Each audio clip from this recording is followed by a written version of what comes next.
Welcome to పూరాలోకల్. Karimnagar జిల్లా తిమ్మాపూర్ మండలంలోని తిరుమల విలాస్ సమీపంలో అనుమానాస్పద స్థితిలో మృతి చెందిన జాతి శ్రీనిధి మృతికి గల కారణాలను వెల్లడించాలని డిమాండ్ చేస్తూ ఆలనూరు చౌరస్తాలో మృతుడి స్నేహితులు బంధువులు ఆందోళన చేపట్టారు.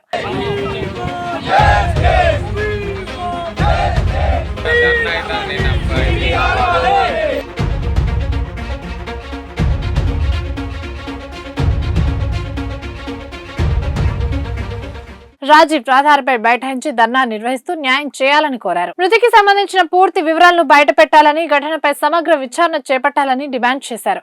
ఆందోళన కారణంగా రాజీవ్ రహదారిపై దాదాపు 2 కిలోమీటర్ల మేర ట్రాఫిక్ జామ్ ఏర్పడింది. దీంతో వాహనదారులు తీవ్ర ఇబ్బందులు ఎదుర్కొన్నారు.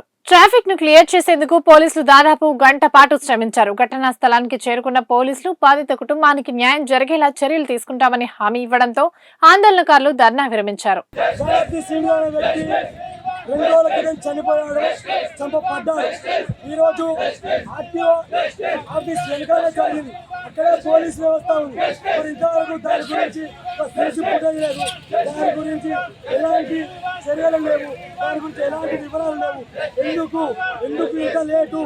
ఆర్టీఓ ఏం జరగాలి? ఏమనుకుంటారు మీరు? ఏమైంది అనుకుంటారు? ఆ వ్యక్తిని చంపబడ్డారు, చంపేసి అలా తీశారు.